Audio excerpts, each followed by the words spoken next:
Welcome, welcome, welcome. Welcome to You've Championed Yourself. Who are you? I'm Chris Ferguson, your host.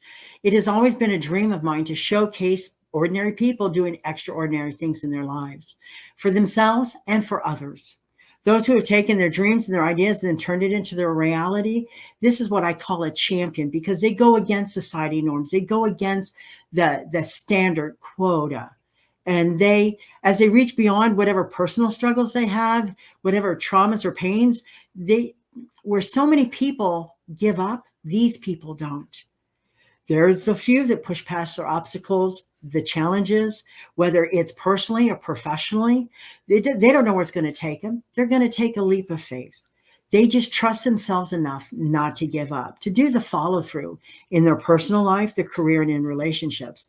And this is what I call a champion in life. And today I have an amazing, amazing woman with me today. I respect her. I attribute everything in my being to her and her husband. She's an amazing nurse. Her name is Angie Nichols, and let's welcome her to the podcast. Hi. Hi, Chris. So good to Thank see you. Thank you so much. Thank Oh, you. you're welcome. You're welcome. I am so honored that you're here, this is going to be very vulnerable for me, just so I can forewarn the audience. But the thing is it's something that needs to be told. As a woman, as somebody that has been through a lot of physical, emotional, and mental issues. I love the dog. It's okay. It's okay. She can be a part of it. I was hoping she would. She's good. She's good. But today, Angie's a nurse, and she's been a nurse for many, many years. Can you talk about your backstory? Sure. So I didn't always want to be a nurse. I didn't dream of being a nurse. I was surrounded by nurses in my family. So I had a lot of examples of nursing, but initially I thought that I wanted to be a teacher. But of course, teaching and nursing kind of go hand in hand because a lot of my job now is teaching patients. And so teach about, health habits, teach about medications, whatever. So for the first 3 years of college, I went to be a school teacher. And then I transitioned into, I think, my destiny where I was meant to be, but kind of fought it a little bit, in the beginning. So went to school for nursing and started out. I mean, I pretty much practiced in every area of nursing that you can. I have loved, honestly, I can say this honestly, that I have loved every area of nursing that I have worked in throughout the years. And I've been a nurse since 2013. So, 2000 and 2003. Whatever. Wait, whatever. It's been a while. So, and I've loved every bit of it. And so that's kind of how it started. I just followed kind of in the footsteps of women in my family that were wonderful examples of just hardworking women. My grandmother was an entrepreneur and she became a nurse after her children were grown, which was really unheard of in her day. And she bought a nursing home. And as a female business owner, that was really unheard of, especially that late in life for her to start that type of career. So I got to see that type of example. And so, things just take us down the path that we're meant to be. And so I've gotten an opportunity to work with children, to work with elderly people, to work with middle-aged people. And I think it was just a thing that was meant to be, really. I'm kind of glad it was because I remember the first time I met you, I was to see your husband, who's a doctor, Dr. Keith. And I needed an epidural for my neck from a car collision I had been involved in, and it was aggravated. And so I went there and I was sitting in the office and I was talking to you and you were taking down my information. And I noticed you didn't know, but I had been researching bioidentical pellets because somebody I knew was doing that. Right. And then when I saw the flyer, I started asking you about it. And that's how the whole relationship began because I was at a really difficult time in my life. I was hypothyroidism. I had a nodule on my thyroid. I had a hysterectomy. My ovaries weren't working. and there was nothing I could do to lose weight. And I was at my heaviest weight, it was 242 pounds. And I remember when I moved to Tennessee from Florida, I thought, oh my God, I hate how I look. I hate who I am. And no matter what I did, it wasn't enough. No matter how I lifted, no matter how much cardio I did, no matter the portions, it just didn't matter. Right. So as a nurse, you got into nutrition early in your career, didn't you? I did. When I started working in the school system, I went there because I have 3 children, and that was a great opportunity for me to be able to, work and be there with my kids. But once I entered the school system, I really was made aware of the obesity epidemic that is present in our schools. And I mean, when I was in elementary school, if you would walk into a cafeteria or in the school at all, it was really uncommon to see someone that was overweight. There was just very few. But there are more than 50% of the students now that are overweight and even obese. And so I was seeing students come to me every morning for insulin or blood pressure medication. I mean, a kindergarten student on blood pressure medication just purely because of obesity. And that really got me motivated to try to figure out how can we help these students. I mean, because, well, as a mother, as a nurse, you look at them and you think, if they're struggling with these issues right now, what is it going to be by the time they graduate from high school, if they make it there? I mean, that is a real possibility. And so I was seeing that really there wasn't much being done. And, the nutritional programs in the schools at that time were not ideal. And so I started looking at things that we could do. Luckily, I got recruited to participate with the coordinated school health program. And there was a pilot program for that in Tennessee. And so I became really active with that. And I wrote for and received several grants. One of them was for a healthy snack. So it was from Hidden Valley Foods nutrition program. And so every day in the school, because of that grant, our students either got a fruit or vegetable snack every day. And so they got to be exposed to fruits and vegetables that they may have not ever even seen. Because, let's face it, good food and produce is more expensive than, say, processed food that's easily available and cheap. So, and the school that I was in, it was a 60% or more poverty rate. So it gave a good opportunity to expose children to fruits and vegetables. And then, I was like, this is just not enough. I mean, nutrition is one thing, and we need that, no doubt about it. But, activity is a huge component as well. So, and most of the students don't move enough. Everything is electronic, and some places it's dangerous to go outside. It's not like when I was a kid. It was like go outside and play. And of course, I grew up on a farm. So, I would go out and not see another car or another human and just be gone all day long on my bicycle with my, 3 dogs in tow or whatever.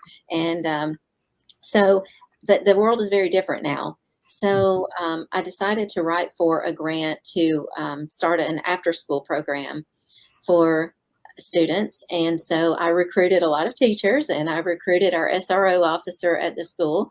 And I set it all up, and he took over the fitness for boys, and I did gymnastics for girls. And so the kids would stay after school, and they got to participate in these programs. And it was really fun. It was really exciting. The kids loved it. And, it, made a big difference. And then I also got a grant once from Lowe's to buy playground equipment. And so that, just anything to motivate them to go outside and do things, because I think really starting early, if we can get good habits early on, it's going to really serve them well throughout their life. So that was one thing. And then from there, I transitioned into, that was about the time when I was working in the schools, I started noticing something was different about me that wasn't normal for me, and I didn't really like it. I have always been super patient, patience for days.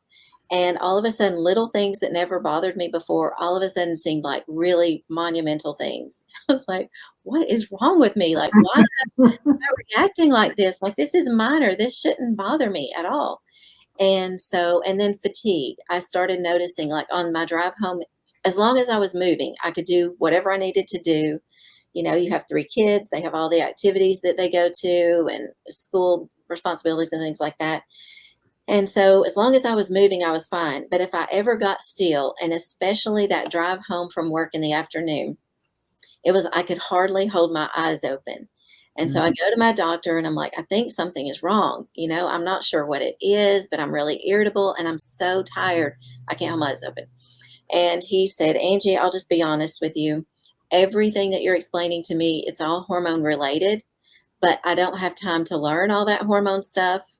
I'm busy delivering babies and performing hysterectomies. So it was kind of, you're on your own. I mean, he did direct me towards another doctor. She was newer out of school, but she only looked at one hormone and it wasn't the best thing. And so then, you know, we started looking at things and like, okay, we're going to have to kind of take this into our own hands. And that's what really got me interested in trying to figure out what was going on with me. And so I started going with my husband, Dr. Keith Nichols, and the one you mentioned earlier.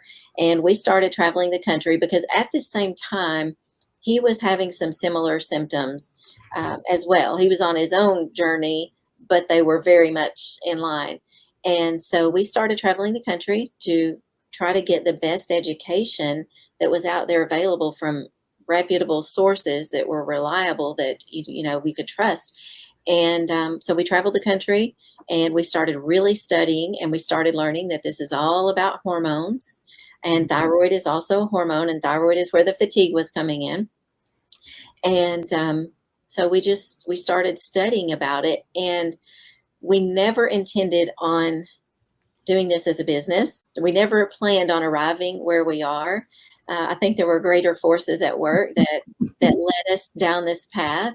And so we started, you know, we finally figured out what was going on, what was the deal, and how can we fix it. But when that happens, like, everybody around you then starts to notice, Mhm. and they wanted to know what's going on with you. You know, you seem different. You seem more energetic, or you're not as tired, or certainly if you're irritable, you're not as irritable. And so all of our friends started noticing. And then they wanted us, well, can you do that same thing for me? And so, of course, we're like, sure. And by this time, I had moved from the school and I was working with my husband at his spine and sports practice, which is where I met you. So we started doing the same thing for our coworkers and our friends and family. And then, of course, once they started feeling better, it just evolved. Like, everybody started sharing it with friends and family until it got to a point that we were like, okay, we can't do this anymore unless we start it as a business, because it was starting to consume so much of my time. Mhm. And that's when we started Tier 1 Health and Wellness. I'm going to share a photograph with everybody here. Angie knows this, and I've kind of been along this journey with you since pretty much the beginning of it. And Yes. I'm glad I did. I absolutely have no regrets. But in this, um, this was me, the picture that you see in the brown hair, that was me at 242 pounds. That was me when I didn't like myself. I tried to dress up. I even had jewelry on, but I did it just for show because I didn't feel good about myself. I didn't even like myself. I used to bench press 200 pounds. I was in such physical shape, but in this, I couldn't do anything. And you could see my lymph nodes, or my nodes underneath my chin, were extremely swollen. And I had gone to several doctors. I had approached the general practitioners, the medical doctors, and I was told, oh, there's nothing you can do. Oh, you've got a nodule on your thyroid. Well, what can we do? Well, when it gets big enough, we'll just take out the thyroid, or that portion of the thyroid. And I'm like, I'm not a fan of surgeries. I'm not a fan of waiting around to wait till something else happens or the worst case scenario happens. So I started researching things, and that's when I'm grateful. I tell my husband that you guys were divinely guided to me, because this is where I was at that point in my life. And I've been with you since. I wouldn't change a word, a syllable, a statement. There's no way you can stop me from doing bioidentical hormones now, because this is me last week Look at going to a graduation at 154 pounds. And in that, it's the difference between night and day. When I started on the bioidentical hormones, I didn't know anything about them. I was just being guided, and I was grateful that I found both you and Dr. Nick, or Dr. Keith. It's Nichols, but I used to call him Dr. Nick. But the fact is that when I started doing them, it wasn't like something you had to wait for. It was instantaneous. The minute you start taking the bioidenticals, you all of a sudden you have, wow, where did I get this energy? Let me go for a walk. I can now make it down the driveway and up the road and not come back and feel exhausted. Right. And It's so amazing.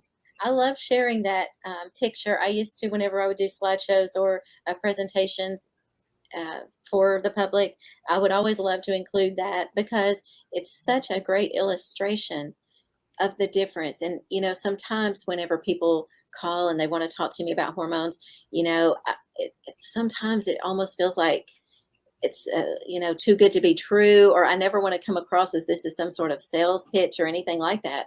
But it's because I get to see transformations like yours every single day, which makes it so fun for me.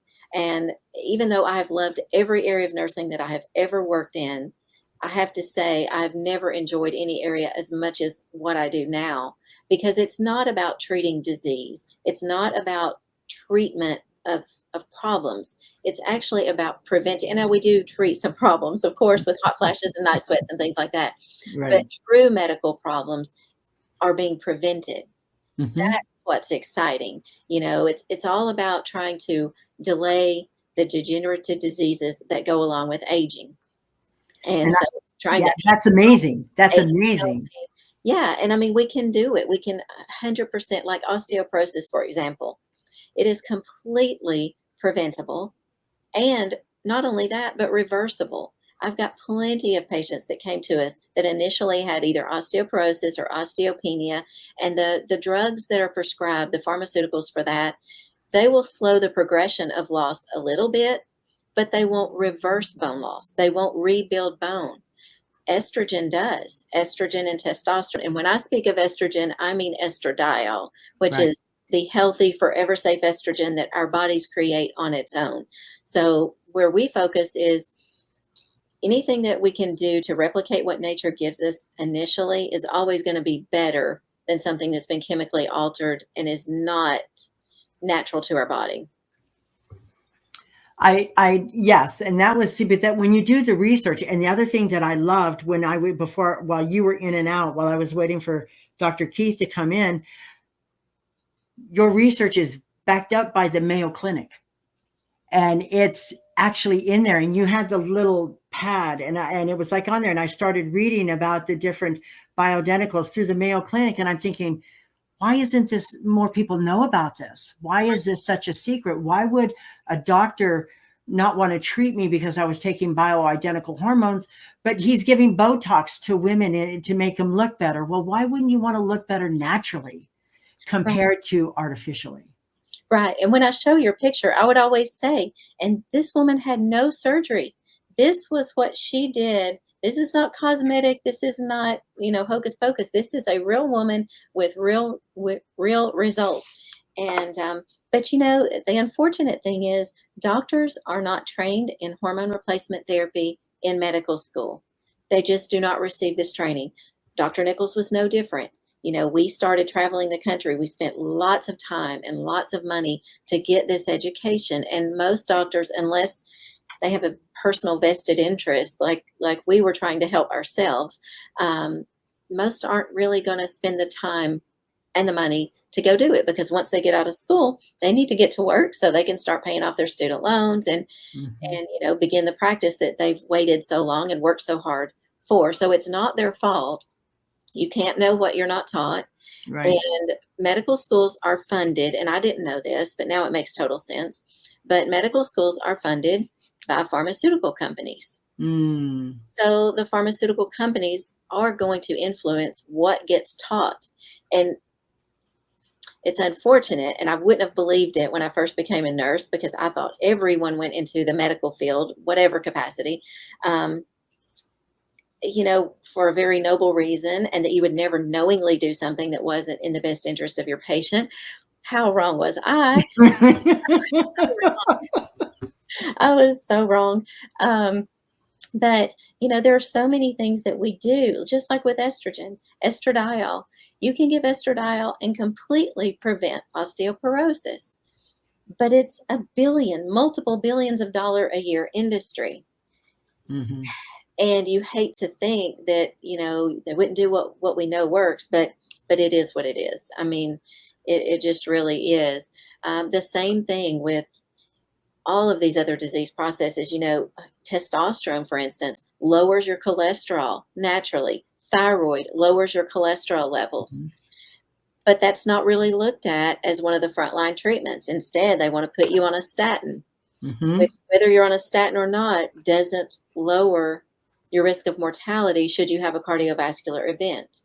So Mhm. if it doesn't change the outcome, why are we recommending almost everyone in America be on it? That's well, see, those are the things that I think people don't know about. And for so long, people have always been told, just trust your doctor. They went to school for this, they know more than you. But when you start looking at, and I was really disillusioned. That's why I started down my path for holistic medicine and looking at the different things that I could do to try to help myself. And then that's where this divine intervention came in, and I ended up in a waiting room waiting for to see you guys for something totally unrelated. And it was just like, thank you, because I've never regretted it. I've Right. had doctors tell me back in 2012, I had 2 pulmonary embolisms and that, bioidenticals could cause blood clots. And I said, that's not true because I wasn't on bioidenticals in 2012 when I had those pulmonary embolisms. And you can't tell me the proteins or factor fives that's related to that cause it. I don't have. So I'm this strange bird here that's having things done, but it had nothing to do with it. But since then, most of my listeners know I'm 63 years of age.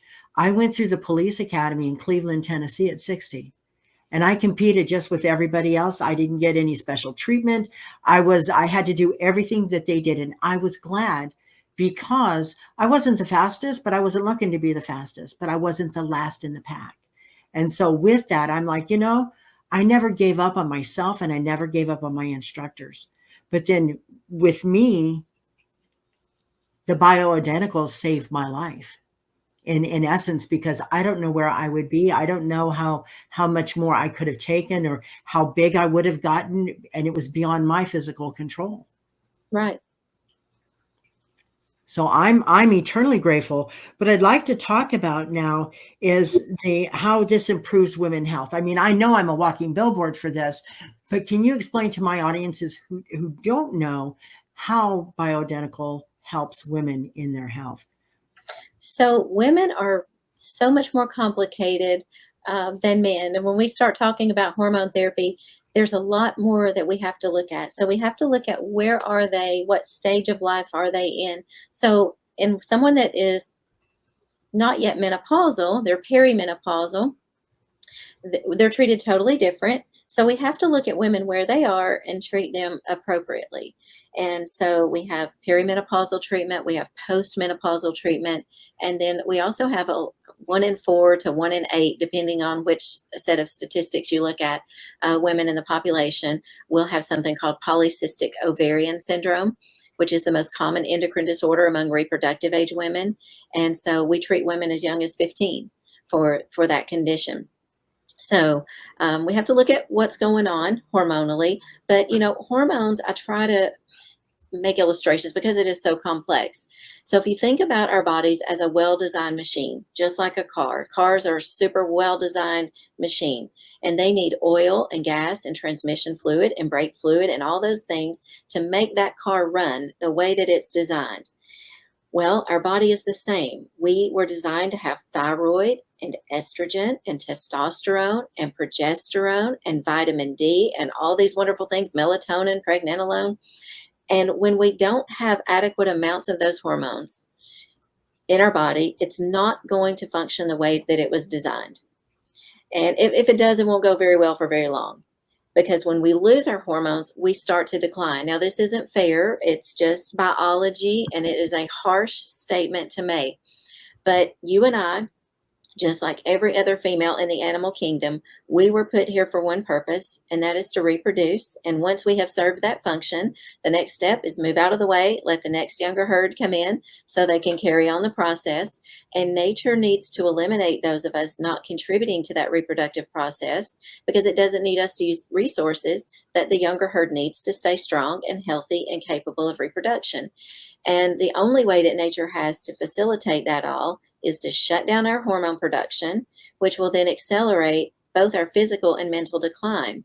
And the thing that I really hope that women get from this is they don't have to accept that decline. There are things that we can do, and you have to be your own best advocate. Do not take my word for it. Don't trust your doctor's word for it either.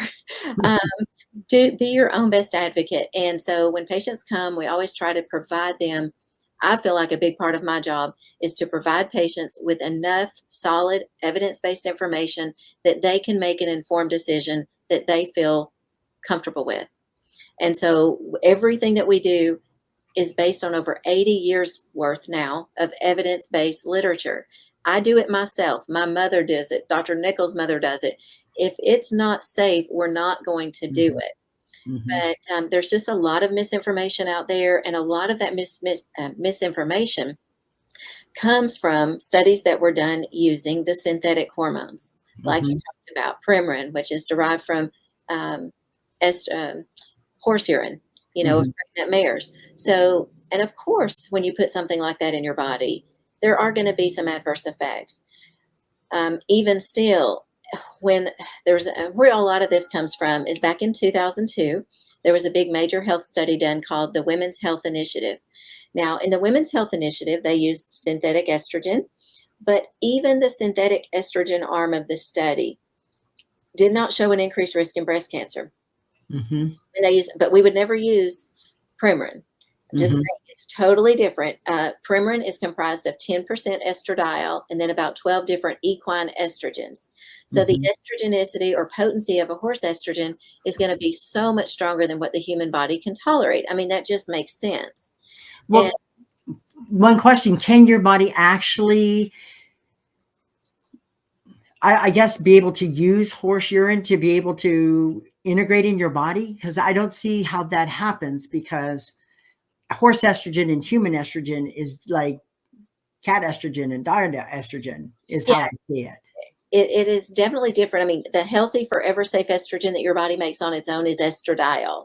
So the estradiol that I use every day and that you use every day, it's 100% estradiol. That's what we once made on our own. The chemical structure is exactly what we were producing when we were in our 20s. But Premarin is only 10% of that estradiol and all those other horse estrogens. So it can have some effects, and the body can have some positive effects. And there were some positive results that came out of that when even Premarin was used alone. But when they added in the synthetic progestin, which was the Provera component, you probably heard of Prempro and lawyer commercials if you've been exposed to this and that, because there was harm that came when they combined the two synthetic, the estrogen and the progestin, and that was Prempro, or the progestin was medroxyprogesterone acetate. When they combined those two, it increased the risk of breast cancer, so much so that they stopped that study prematurely. And all that got publicized to the masses was, oh my gosh, hormones cause cancer. No woman should be on hormones. And women all across the United States got taken off their hormones. And forever ingrained in their physician's mind is hormones cause cancer, hormones are bad, and that's why they oftentimes don't want their patients to take it. Well, it's interesting you say that, because my gynecologist, I had one at the time, and she wanted me off the bioidentical, but she wanted me to take Premarin. instead. And Right. I was like, okay, wait a minute, hold on. You want me to take a synthetic versus what's my body naturally makes? That doesn't make sense. But that's what she knew because she was again trained by the pharmaceutical industry. And we can't know what we're not taught and trained. I agree. I'm just saying, but the thing was So, that she was more afraid of natural stuff versus synthetic stuff. And that bothered me. I mean, sure. Yeah, it's not to put her down. And I agree. She didn't know. She didn't know. However, I would think, just thinking logically or maybe analytically here, natural would be better than synthetic. sure. Yeah, and we know that now, and that's mostly what's used for women now past menopause is estradiol. In all the major health studies showing benefits of estrogen, meaning estradiol, um, they use like a 2 milligram oral estradiol tablet. That's what has shown to be the most beneficial. Also, luckily, it is the most economical way to get it. But in women that have had blood clots or factor V Leiden, like you mentioned, then we'll use cream sometimes in those situations. But we want to try to get it, and there's various delivery systems, and you have to be really careful. According to the FDA, 34% of compounding pharmacies don't dispense the potency and purity of what they claim. So when people say, "Oh, I tried that compounded stuff," or "I tried that bioidentical, it didn't work," I don't doubt it, because if you didn't have a really skilled, experienced compounder, then you may not have got a potent product, therefore you didn't get results. So that's why we require that any compounding pharmacy that we utilize do independent testing of their compounded products to ensure that you're getting what you're paying for, but ultimately get the results that you're looking for. And no complaints, but what is the negative effects of EDCs? Okay, so we are, and you'll know a lot about this as well because of the work that you do around the globe and with the earth. So we are living in a toxic, polluted environment because of these EDCs or endocrine disrupting chemicals. Now, you can go to the Endocrine Society website and you will see all kinds of information there about all of these endocrine disrupting chemicals. There was a big hearing, I believe it was back in 2010, congressional hearing where these scientists went and spoke in front of Congress and were trying to sound the alarm of what is going on about the water. The waters are polluted. They're full of hormones and toxins from birth control pills, antibiotics, all of these things. The plasticizers, things that are in the plastics, Teflon coated pans, flame retardants in the furniture. I mean, that's why I say we can't escape it. It's everywhere. You can try as much as you can to be conscientious and to buy organic and maybe if you can grow your own, but even in the topsoil, there's contaminants, and it is having a detrimental effect on endocrine systems. And even back in 2010, when they spoke in front of Congress, we're seeing it in lower animals. They're seeing all these changes in the endocrine system of these fish and various other animals, and they presented tons of studies and data showing that. And of course, we're in that animal kingdom too. So if we start seeing it there, eventually it already has worked its way up. I mean, we're seeing testosterone levels in younger men just continuing to decline. Fertility rates are declining. So it really is having a detrimental effect. And you have to try to be as conscientious as you can about the products that you put on your skin, and that you wash your clothes in, and that you wash your hair in, and sunscreen, and especially microwaving things in plastic, that should be avoided.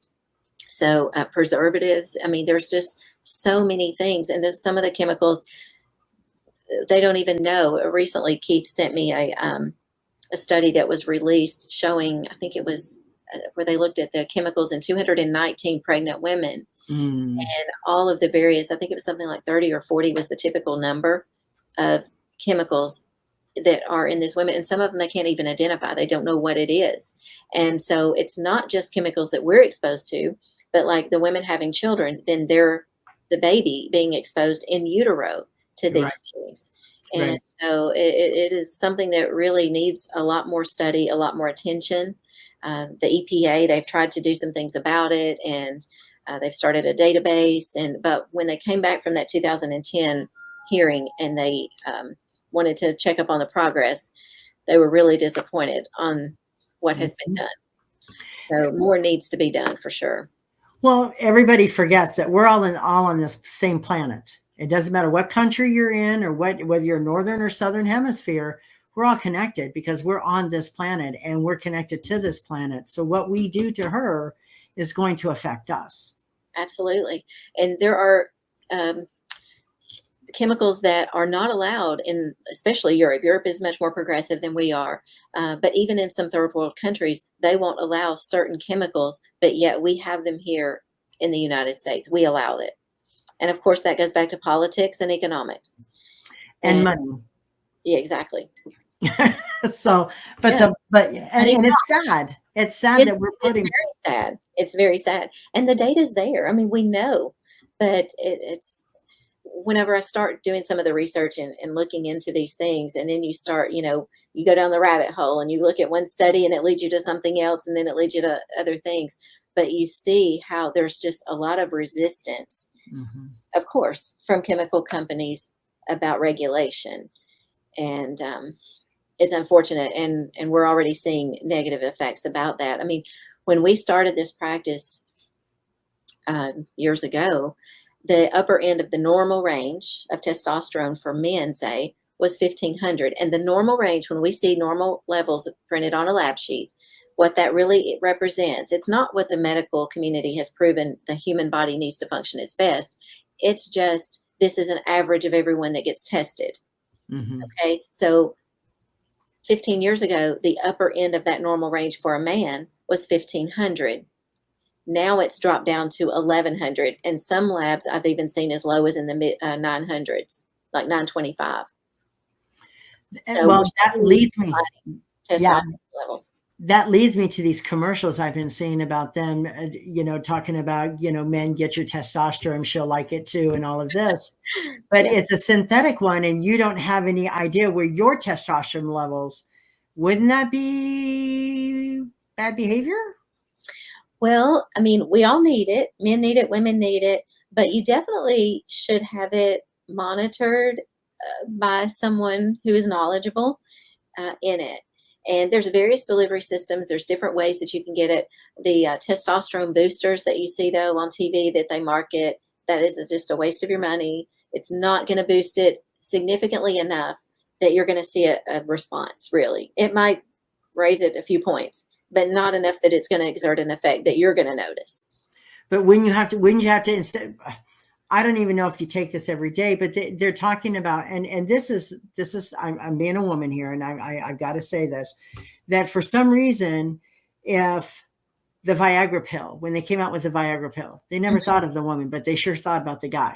Oh, sure. And then they think, so you start seeing these commercials about testosterone. Hey guys, your energy's low, this is low, that's low. Come take this. But they never said, okay, let's try to figure out what's going on in a woman's body. I'm Right. not being sexist. I'm just this No, is real. that is a good point because there is no established guideline for women for what their testosterone level should be. So, because there is no guideline that has been established, anytime testosterone is prescribed to a female, it is being prescribed off label to treat their symptoms. Now, we've got years and years of research showing positive effects and not having any detrimental adverse effects. Now, you can get some breakouts if you get too high. If you get it in a female bodybuilder level, you could get some facial or body hair growth. So, we don't get them in those levels. We just get it to a level that you get relief of symptoms. And, it's so sad to me, though. A lot of women just think that once they go through menopause, their sexual life is over, that part of their life is over, and they just accept that. And you don't have to accept that. I mean, I've had women come back in their 70s and 80s, and we've got some in their early 90s that are enjoying a very healthy, happy sex life again. And they'll say, I never would have dreamed that I could experience this again. And it is important. It's not everything, but it is important. part of a relationship. So we need it just as much as they do. But you have to go to somebody that is knowledgeable in it and understands these things. Do you have any data, and this is just a thought that came to me, do you have any data to show how hormones can help reverse dementia and Oh, yeah, for sure. There's, Alzheimer's? yes, there is, for women that have been on estradiol for 10 years or more, there is a five-fold risk reduction in the rate of Alzheimer's. Five-fold risk reduction because it prevents the beta amyloid plaque from depositing inside the brain. Now, also because testosterone is a vasodilator, it opens up blood vessels. It will help to reduce blood pressure. It increases the amount of red blood cells in the body, and the red blood cells carry oxygen. So you're increasing the oxygenation to all cells of the body. So you're increasing oxygenation in the brain, and that's really important when we start looking at cognitive function. And a lot of women at menopause, they'll start to complain of this mental fogginess, just Mm-hmm. just not being able, it's almost like they're thinking in a fog or can't recall certain things. It can definitely help with those things. Thyroid can help with that as well. Well, I know that the thyroid helped me out tremendously, so much so I never had to have surgery, and I'm grateful for that. Yeah. And most people don't realize that, there are things you can do. And I asked the doctor, and I didn't know. And Hmm. he is like, no, the only thing we can do is take it out when it hits 2.0. And I'm like, there's got to be something else. Yeah. Because well, in my background, I'm Native American and white, but I believe that the earth provides us with enough plant-based chemicals that we can use to keep ourselves healthy. Sure. We don't need the synthetic. We don't need to get all of these other chemicals in our bodies to try to keep us to where we are when we can do it naturally. And that is what's so important that I want to make sure my audience knows is that this is natural. This is not synthetic. And there Right. is a huge difference. And if you eat a lot of sandwich meat that's processed, you can tear your stomach down. You can tear your immune system down. Right. But most people don't think about it because that's what's the cheapest thing to get for the kids. Hmm. So it's very, very important. I love this conversation. I love where it's going. And as is there any way that they're looking to kind of like push this to get more preventive medicine in the normal circle? Do you see that happening, or is Well, that me dreaming? uh, Not well, to put you on the spot, but I I think I never know want the to, answer. say that, I believe anything is possible, but there's so much pushback, and Mhm. the people pushing back have so much money and influence that it's really, I mean, when you can get things that are natural, like for estrogen, estradiol, the healthy, forever safe estrogen, for less than $10 a month, that's really cheap to prevent Mhm. osteoporosis, to help to prevent plaque from depositing inside your blood vessels. When you have an adequate amount of estradiol, it prevents gum loss, tooth loss, macular degeneration, wrinkling and sagging of your skin, the urogenital atrophy that can occur, which then leads to urinary incontinence and Mhm. urgency and things like that, and more increase in infections. I mean, and it reduces the visceral body fat that accumulates around the middle. Have you ever noticed that when women go through menopause, prior to menopause, women carry their weight in their hips, thighs, and buttocks. Mhm. And so we're more of a pear shape. But Mhm. when we go through menopause, all that weight is redistributed to around the midsection, and we take on more of an apple shape. Mhm. And so whenever you take estrogen, though, it helps to reduce that visceral body fat. It's the loss of estrogen that causes that accumulation of fat around the middle. Well, when you have that accumulation of fat around the middle, you're going to have more inflammation, and inflammation is the root of a lot of disease. And look, disease is big money. Mhm. And when you Yeah. get something like estrogen that's so cheap, and I mean, I know this sounds kind of conspiracy theorist, but it's really not. It's backed up in the science, for almost 100 years. Well, and I get that. Here's I always say that in science they hide the truth because it's whoever's willing to pay the money to bring it out. And that's a sad statement, but that's a very, very true statement Mhm. because I studied a guy. He was back in the 30s. His name was Raymond Royal Rife, and he was all about frequencies. And he was using frequencies and tones to heal people. And the big farm came out of somewhere and say, "Oh, he's a whack job. He's one of those hokey pokey kind of guys."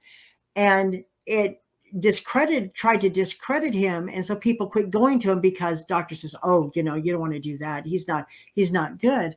But now they're coming back to using frequencies as far as healing, because you are a frequency. And Right. if your frequency's in harmony, you're going to heal.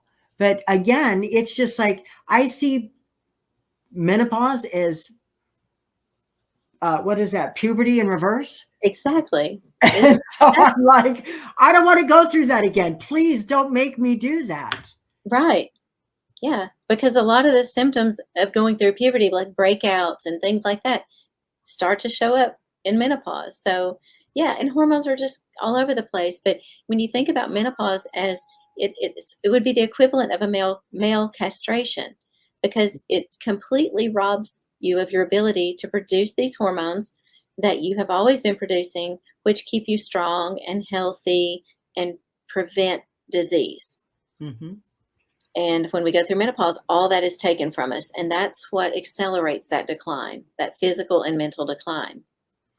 And I love the way you say it. I mean, me reverse puberty, but that's what I felt like I was going through at the time when Well, I and was mood swings. it was just like, oh my gosh, what is it? Who cursed me? Who cursed me? Why am I being punished like this? And I didn't know, but I want to help educate women so that they don't have to be miserable. They don't have to settle Don't for have their life. right. And it not only affects the woman too, but then everyone else around them. And women come to me all the time and they'll tell me, they're having struggles in their marriage because or with their children, and they're irritable, they don't feel good, they don't want any intimate contact. They want to stay away from me, don't talk to me. I want to be on an island by myself. Uh, and and not every woman experiences it that way. I mean, some are more severe than others. A lot of it has to do with genetics, but for women that are struggling like that, help is available. You don't have to settle for it. You don't have to suffer. You can take control of it, and you have to really be your own best advocate. You can't rely on your doctor to be able to provide you with the information. And so when I said earlier, I always tell people, don't take my word for it. When patients come and they inquire, we give them as much evidence-based information, and everything that we do is evidence-based. If it's not proven in the literature, we're not going to talk about it. We're not going to give you our opinions on it. Mhm. Um, but we'll give them the research and say, here it is, read this for yourself, so that they can feel comfortable with the decision that they're making. And see, that's what you did for me. So we can use this as a testimonial, because I had been guided to like people had told me, well, I do the pellets. And that I wanted to go back to that for a second. But the thing is when I started researching the pellets, I didn't understand a lot of the information that they were giving out. So then when I started talking to you, and it was like, this isn't an injection you have to keep coming back every so long to replace it. This is something you just take every day and you get on with your day. Right. And so can you talk about the difference between the pellets and the Sure. pills, or is it the same? Is it different? It's different. So pellets, they're a decent way to get it if it's the only way you have to get it. But when you put a pellet in somebody, it's an insertion, so it's an invasive procedure, and they have to make a little incision. They put these little pellets in that look like rat food. I mean, Mhm. rabbit Poison, not food, poison, yeah. rabbit food, little pellets. They put those in, and then your level. Now, the pellet manufacturers will promote it as your body will take it as it needs it from the pellet. Your body's going to pull these hormones out of that pellet as it needs it. Well, if you sit back and think about it, I mean, our bodies don't have the physiology to support that. It just doesn't happen. So what normally happens is you put the pellet in, the level goes really high initially, and then over 3 to 4 months, the level comes back down. Now, you would think that it would be kind of a steady decline down. But what I've seen is you might get a steady decline because people will come to us that are like, look, I'm tired of having these pellets put in. I don't want to keep going back. It hurts, or you can still feel them under the skin. Dr. Nichols had pellets for a year put in before he knew better, before we had gotten the education for ourselves. And you can still feel the pellets under his skin because they don't disintegrate completely. And so, but we have seen where the levels would go down, down, down, and then they spike back up, and then they go back down the next month. So you have this inconsistent release of these hormones. And so that's one negative that I don't like about it, is you can't control it. Once you put it in there, if you have too much or too little, you just have to write it out and wait. Okay, the other really big drawback for me is when you take oral estrogen in the form of estradiol, it will pass through your liver, and it's that first pass effect through your liver that has all those great cardioprotective effects. When you put a pellet in, it's the same as transdermal, which means it's not going to go through your liver. It's just absorbed directly in through the skin. And so it doesn't have the same positive effects on the cardiovascular system. When 90% of women succumb to heart disease, we want to do everything that we can to protect against heart disease. And you're missing out on that cardioprotective effect if you're getting your estrogen in a pellet form. See, and the thing is for women, women's medical has been dismissed for so long in life that, if a woman comes in and says, I feel like this or I feel like that, okay, well, just do this, take this pill and go home. And well, if you're, are you depressed? That's one of the first things they ask you. Are you depressed? No, doc, I'm not depressed. I'm frustrated because I don't feel good and I don't know how to communicate that to you. Right. And a lot of symptoms of menopause sound like depression. I'm tired. I don't feel like getting out of bed. I don't have the joy in doing things that I, used to enjoy. I'm not motivated to do it. I'm gaining all this weight. I can't sleep at night. I mean, those all sound like depression, really. Mm-hmm.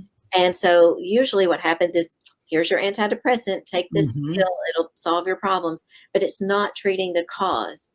It will, it can help with some hot flashes and night sweats a little bit, but it's not going to solve the problem. It's not going to help with all those other problems with the bone loss, gum loss, tooth loss, gaining weight and increasing inflammation. It doesn't help with those things. Well, this is why I was curious, because I'm trying to think of all the different things, because in bioidentical hormone replacement, it's a therapy. It helps you. It helps you become back to you when it's done right. And I want to make sure that everybody has the opportunity, and if they can afford it, absolutely do it. If they can do what they want to do, absolutely. Come on, babe. Here she goes. That's Luna. Yes. But the thing is, but I thank you. I'm honored that you were willing to come here and be on my podcast and talk about the things that, not many people are talking about. And Right. I'm trying to educate people and showcase the people that are doing great things for other people in the world that isn't being discussed. Right. Well, thank you for having me. I really appreciate it. I appreciate you sharing your story. I mean, not a lot of people are willing to open up and share their story, but if we do, it helps other women to know that they don't have to suffer. And I have been humbled by the amount of people that we have been able to treat and make a difference in their lives. And now, I mean, because of podcasts like yours, people from all over the world, literally, and we have patients in practically every state and abroad. And I get to hear, like you mentioned, you thought it was a divine thing. I get to hear people tell me that it was just, I felt like it was a God thing that I saw you on this or that podcast.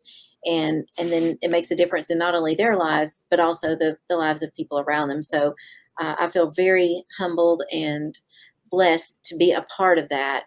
And, it's because of people that came before.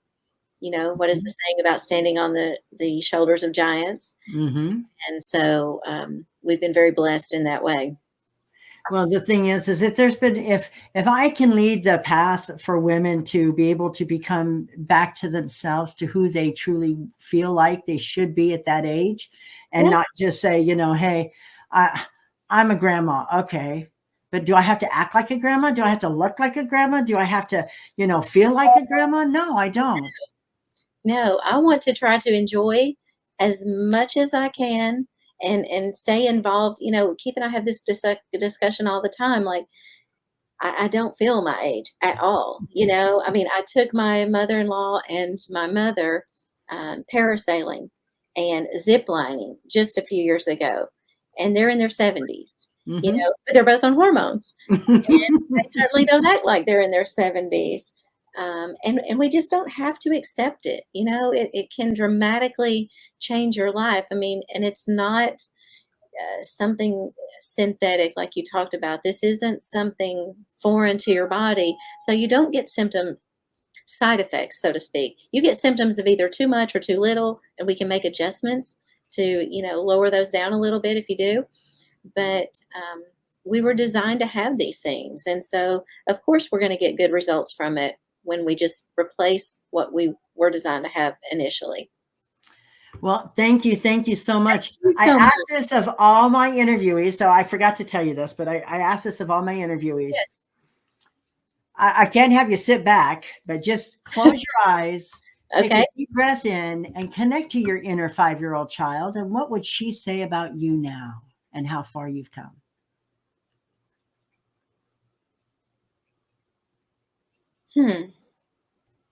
That's a tough question. That's really tough. See, my 5-year-old child was very quiet and kind of seen, not heard. Well, she probably wouldn't be surprised to see a dog sitting here. She would expect that because I was always with a pack of dogs. But she would probably be very surprised to learn that I talk most all day, and that's where I've come from. But that's the irony, I guess. But she says you surpassed everything you ever never thought you could do, and you don't have limits. Whereas Right. a child, you had limits because it was the things that you were taught. And to be open-minded enough to say, you know what, I want to help women. I want to help men. I don't want them to hurt, or I don't want them to suffer. I want them to be healthy and in that be able to be their best versions of themselves. She's like, I love you for doing that. Right. And that's the thing. I think it's like any great feat of what we do, like with Keith and I, that it's not from within us. I mean, we just follow what the medical literature shows us. Mhm. It's just that we've taken the time to study it and learn it. But it's what's there already. And we're just following what other great scientists have taken the time to study and do these studies. And then luckily we've been able to see firsthand that what the medical literature states is actually true, because we get to see transformations like yours on a daily basis. Yeah, but can you think if everybody that hears this podcast or shares this podcast, and he gets out there and people finally realize I have an option that I didn't know I had an option before. Right. How cool would that would make me feel awesome just to be able to put the message out there. Right. It is awesome. And I will say this, something that's coming up this year that I'm super excited about is Keith and I have both been asked to speak at Hormones and Beyond, which is a course put on by WorldLink Medical. And Dr. Neil Rouzier is the physician that he's the epitome of a pioneer in hormone therapy. And he has been my mentor for the last 10 plus years. And so they have asked us to speak there. And so we're going to be doing that this year. So to think about when we first started, we would go sit in the classroom, and I mean, I would ask Keith questions because, he's the doctor. So I thought he would know whatever question I had, he would have an answer for it. And he would say, well, go ask Dr. Rouzier. And I'm like, feeling intimidated to go and ask, because I was usually a nurse in a room full of doctors. Right. And nurses were to be quiet. Yeah. And so I would go usually back to the hotel room, and I would go through all the material and try to find the answer. And then if I couldn't find it, then I would come back and ask him the next day.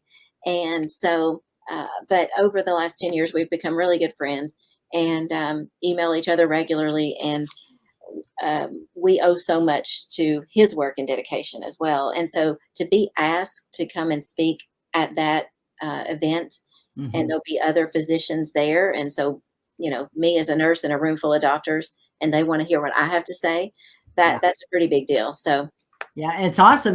That's an amazing success to be able to be a part of. Congratulations. I'm you. excited for you. Thank you. Hold on just one second. Sure.